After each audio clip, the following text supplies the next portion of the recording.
बिस्मिल्लाहिर्रहमानिर्रहीम। अस्सलाम वालेकुम। मुशीज़ स्टोरी के मोअज़्ज़िज़ सामीन को बहुत बहुत सलाम और ढेरों दुआएं। आज मैं आप सबके लिए बिल्कुल सच्ची और आप बीती लेकर हाजिर खिदमत हुई हूँ और आप सबसे उम्मीद करती हूँ कि मेरी बाकी वीडियोस की तरह इस वीडियो को भी आप बहुत पसंद करेंगे। सदियों पहले की बात है कि हिंदुस्तान की एक रियासत का महाराजा जो कि बहुत अच्छा शिकारी था, एक बार वो शिकार खेलने जंगल की तरफ जा रहा था।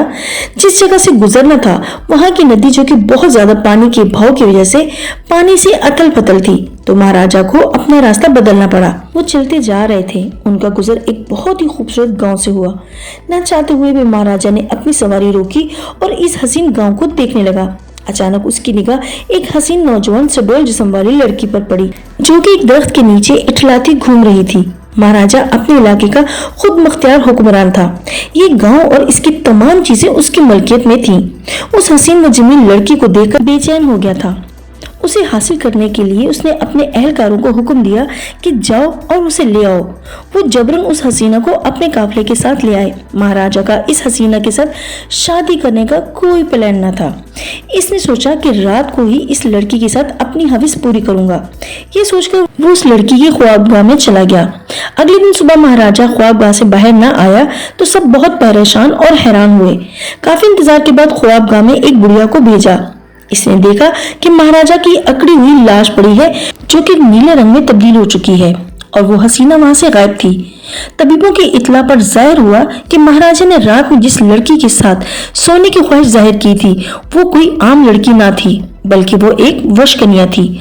आपको बताती चलूं कि कदीम हिंदुस्तान में ये किसके हुक्म पर काम करती थी। जब यूनानी फातिह सिकंदर आजम ने फारस अजीमुल शान बादशाह को शिकस्त दी और फिर हिंदुस्तान पर हमले का सोचा, तो इसके उस्ताद अरस्तू ने सिकंदर आजम को बजरिया खत इंतहाई संगीन खतरे से आगाह किया, जो कुछ यूं तहरीर था कि सिकंदर आजम को हिंदुस्तान की सरजमीन पर मर्दों से ज्यादा औरतों से और खासकर हसीनों से होशियार रहना होगा। अरस्तू के कहने के मुताबिक हिंदुस्तान की खवातीन अपने जहर से किसी भी शख्स को मौत की आगोश में आसानी से धकेल सकती हैं। सिकंदर ने नसीहत पर अमल करते हुए सब हसीनाओं से दूर ही रहा, पर न जाने क्यों अनजान बनकर उस हसीन के जहर की मौत मरा। अरस्तू ने अपने खत में जिन हसीनाओं का जिक्र किया था वो वश कन्याएं थीं। हिंदी जबान में वश जहर को कहा जाता है और कन्या लड़की को कहते हैं। वश कन्या दुनिया की खुफिया और सफाक कातिल करने वाली तंजीम थी। ये तंजीम हसन बिन सबा के फिदाइन यानी एसेसिन की दुनिया में आने से सैकड़ों साल कबल बनाई गई। ये तंजीम ऐसी थी जो दौरे हजर तक के आने वाली कातलों की तंजीमात से सबसे ज्यादा खौफनाक और मोहलक भी थी। इस तंजीम में जिन खवातीन को मुंतखब किया जाता वो नर मुनाजिब जिस्म की मालिक होती और इनका खून, थूक और यहाँ तक के पसीना भी जहर आलूद होता। ये अपने शिकार को मोहब्बत भरे बोसे से मार देती थी और कहा जाता है कि जब किसी गरीब खानदान में खूबसूरत लड़की का जन्म होता था उसे खरीद लिया जाता और उनकी खुराक में दुनिया भर का खतरनाक जहर थोड़ी मिकदार में खिलाया जाता और आहिस्ता आहिस्ता इस जहर की मिकदार बढ़ा दी जाती। बाज तो जहर आलूद ग़िज़ा से मर जाती और कुछ बीमार या फिर माजूर हो जाती और जो मजबूत आसाब की मालिक होती तो वो हर जहर को हजम कर जाती और इसके मुज़र असरात को सह जाती।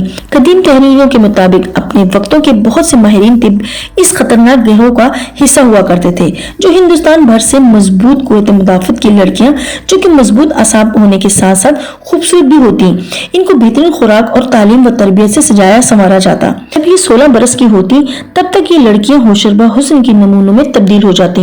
मुनासिब खुराक और दीगर महंगे लौज़मात के सबब इनकी जिल्द इतनी रोशन और मसूर कुन होती कि इन पर नजर न टिकती और साथ में अदब व आदाब भी हामिल होती। साथ में खुश लिबास, शमशीर जनी से लेकर तीर अंदाजी में भी माहिर और साथ में ऐसा रस्क पेश करती कि सब दम बखुद होकर देखते रह जाते।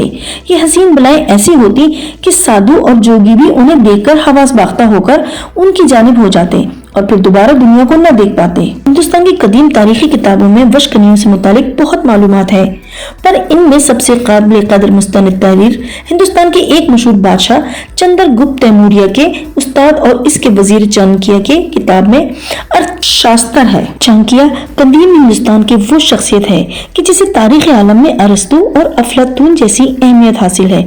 अपने इसी उस्ताद की फहमी फरासत पर चंद्रगुप्त तैमूरिया बिना किसी लाव लश्कर और शाही खजाने के हिंदुस्तान से सिकंदर आजम के जर्नल सिकोलिश को मार भागाया था।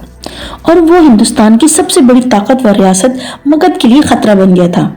اسی دور میں نندا خاندان ریاست مگدھ پر حکومت کرتا تھا۔ نندا حکومت کے وزیر اعظم ماتیا نے چندر گپت موریہ کو مارنے کے لیے ایک وشکنیا کو پلانٹ کیا تھا، لیکن چانکیہ کے غیر معمولی ذہانت کے سبب یہ وشکنیا ناکام ہو گئی اور چندر گپت موریہ زندہ رہا۔ چانکیہ نے تو ایک بار بادشاہ اور اپنے شاگرد کی جان بچا لی تھی، پر ہر بار ایسا ممکن نہ تھا، لہٰذا اس نے کچھ سوچا اور چندر گپت موریہ کو زہر کے خلاف مضبوط بنانے کے لیے اس کے کھانے میں طرح طرح کا اور تھوڑا تھوڑا زہر ملانا شروع کر دیا۔ ایک دفعہ چندر گپت موریہ کا زہریلا کھانا اس کی مہارانی دردھارا نے نوش فرما لیا اور اپنی جان سے گئی۔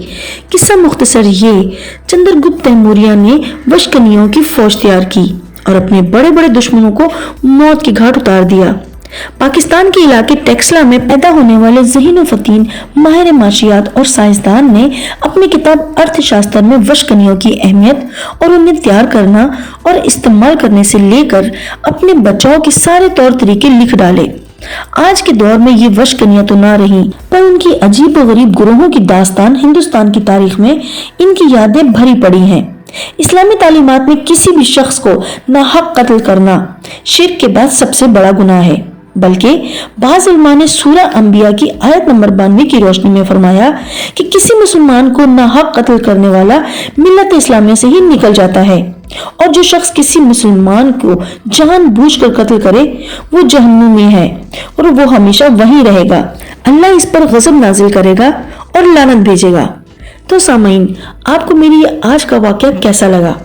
کمنٹ میں مجھے ضرور بتائیے گا۔ آپ کے کمنٹ سے مجھے بڑی حوصلہ افزائی ہوتی ہے۔ برائے مہربانی میرے چینل کو لائک کریں، سبسکرائب کریں اور بیل آئیکن کو ضرور پریس کیجیے گا تاکہ میری ہر آنے والی ویڈیو آپ تک سب سے پہلے پہنچے۔ میری نئی ویڈیو آنے تک کے لیے اپنا بہت خیال رکھیے گا۔ رب رکھا۔